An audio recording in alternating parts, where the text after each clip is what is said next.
Now, no doubt you've heard of premium bonds. Around a third of the UK's population owns around £127 billion worth of them, hoping to actually grow their investments. But while they're supposed to make you money, they could be holding your money back. Now, today in this video, I'm going to break down the truth behind premium bonds, what they actually are, how they work, and the dark secrets that keeps people investing into them. Then I'm going to explain that why, even though they're a gamble that probably won't pay off, they do have one redeeming feature. Well, maybe. But first, let me explain what they are. Now, back in 1956, Chancellor Harold Macmillan was trying to get a handle on the rollercoaster inflation that had been bouncing around since the end of the Second World War.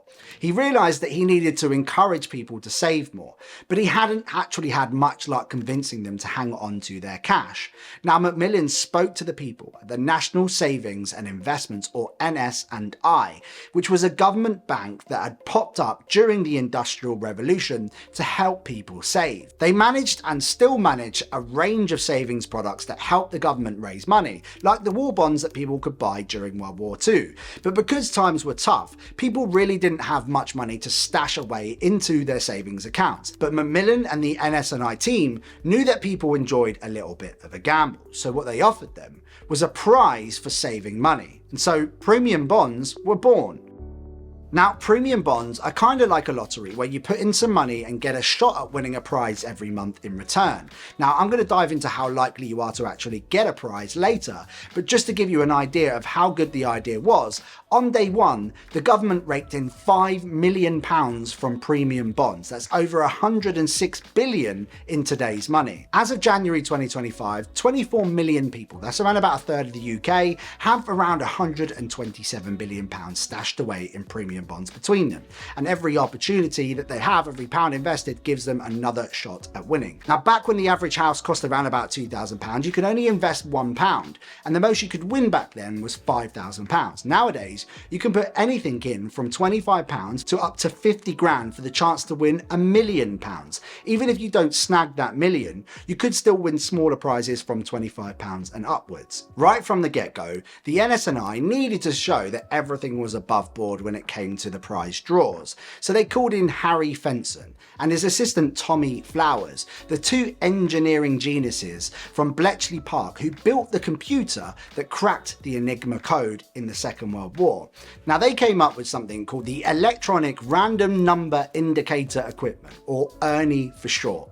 Now, the first ERNI was pretty loud. It was packed with valves and diodes, and it really was very slow, taking up to 10 days to come up with the winning numbers. Now, ERNI 2 came out in 1973, and it used a lot of the same tech, but it was a lot faster, and it had a cool James Bond type aesthetic. But the legend was ERNI 3. And ERNI 3 came on stream in 1988, and this was a massive update. Though still basically using Fenson's analog design, it had some help from microchips, which were fast becoming a big thing. Computers were on the rise, and the amazing high-tech and futuristic look of ERNI 3 had a strange effect on people. A rumour spread that ERNI 3 could read your thoughts, and people even began sending Valentine's Day cards to try and influence it to spit out their numbers, the daft sods. Now, the psychic version of ERNI, just to clarify, it wasn't actually psychic, was replaced by the first fully microchip-based ERNI 4 in 2004. From 2019 onwards, prize numbers have been picked by ERNI 5. Now, this is a tiny microchip about the size of a 5p piece, but ever since the first ERNI, there's been a bit of a dark side to premium bonds. Now, a lot of people find premium bonds appealing because they're like playing a lottery. And this lights up the same parts of the brain as gambling does. So when you invest in premium bonds, the chance of winning a prize can make it tough to control your impulses, which makes it harder to make good decisions, while at the same time activating your reward centres.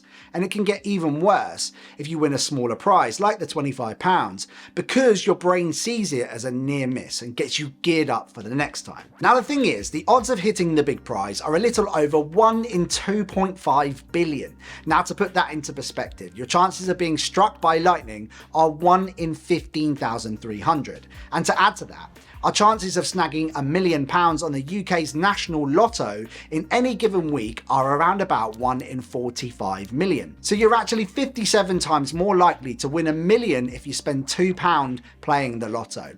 And you get 52 chances to win the lotto, not just 12. Now, of course, with premium bonds, the more bonds you invest in, the better your chances of winning. But that's also true of the lotto. But then again, how many of you are going to buy 50 grand's worth of lotto tickets? But unlike the lottery, you only need to invest into premium bonds once. You put your money in, and then every month you have another chance of actually winning something. Now, the idea is, obviously, if you put more money in and leave it for long enough, you're bound to win at least one of the prizes eventually. So the longer you leave it, the more you could potentially earn. Now, those potential prize earnings are calculated using something the ns&i calls the prize fund rate. That's basically the average percentage return you might get from your bonds each month. In January 2025, it was 4%. But those calculations, if you put £1,000 into premium bonds back in 2008 and left it there for 15 years, you'd have £1,314.58. So around about a 31% growth. That is not terrible in theory, but actually that's not really how premium bonds work. And the reality is it's a lottery. And just like any other lottery, your odds of winning anything are pretty low.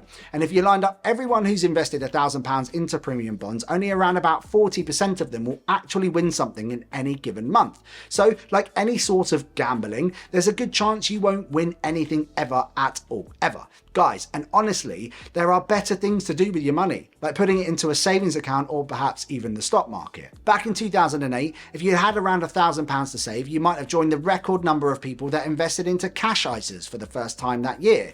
And you could have even used ns&i to do that. They don't just do premium bonds. They also offer a range of saving products, including what they call a direct ISA account, which is basically a straightforward way of saying a cash ISA, which lets you stash away cash and actually take it out later without having to pay tax on the interest. And it's only fair to compare ns&i with itself here, so that is what I'll do. If you put £1,000 into their ISA instead of premium bonds in 2008 and not touched it, you could have £1,410 in your savings account. And that's a 41% increase. But if you'd invested it into the stock market, you might have done even better. Unlike premium bonds, stock prices are all about supply and demand in the market. It's kind of like a shop where people buy and sell bits of companies. If loads of people want to buy a stock, but not many people want to sell, then the price goes up. But if more people are looking to sell than buy, then the price dips. However, if you get some good advice and know your stuff, you can end up making a lot more cash than you can with premium bonds in the stock market. Now, to give you an idea, let's look at the same 15-year period between 2008 to 2023. And to keep it simple, we'll look at what could have happened if we'd invested £1,000 into a simple fund. And ns&i doesn't do funds. They do have share-based investment products. So let's use HSBC's FTSE 100 ETF for this example, mainly because I found some data that's comparable to the information that I got from ns&i's. Okay, so what would have happened? Well, if you'd have left that money in that particular ETF and didn't panic in late 2008 when the economy and a financial crisis kicked off, your stash would have grown to £1,832.47 by 2023, just over an 83% growth. Now that's not bad. Now, of course, the difference between investing in the stock market and playing the lotto or buying premium bonds is that you can actually take steps to make your stock portfolio better, which means your chances of getting a return on investment, maybe even higher than that 83%, can be pretty good if you know what you're doing. So the question really is here, what are premium bonds actually good for? Unlike savings and investments, anything you make from premium bonds is tax-free unless you're trying to claim a deceased shares relative of the £92 million in unclaimed premium bond prizes, which is currently just sitting there because most of those holders have passed away. Now, in that case, you would need to pay some inheritance tax, but otherwise, no tax. Now, in practical terms, it means if you've maxed out your ISAs and you want to put some extra cash somewhere that avoids being taxed, you could stick another £50,000 into premium bonds. Now, the returns aren't going to be amazing unless you, of course, win a prize, should you get any. You don't have to actually declare them on your tax return when you take that money out. Now, if you want to get your hands on that money, you can get it in 3 working days without any penalties. And it's like having a chunk of tax-exempt cash that you set aside for a rainy day. So they aren't completely useless, but depending on how quickly you need to access your cash, I still suggest basically investing the 50 grand rather than putting it into premium bonds. And guys, I think the perfect next video to follow on from this is my Investing for Beginners for 2025 guide, which is coming up on your screen now. I'll see you guys over there. This has been fun, and I'll see you guys on the next one.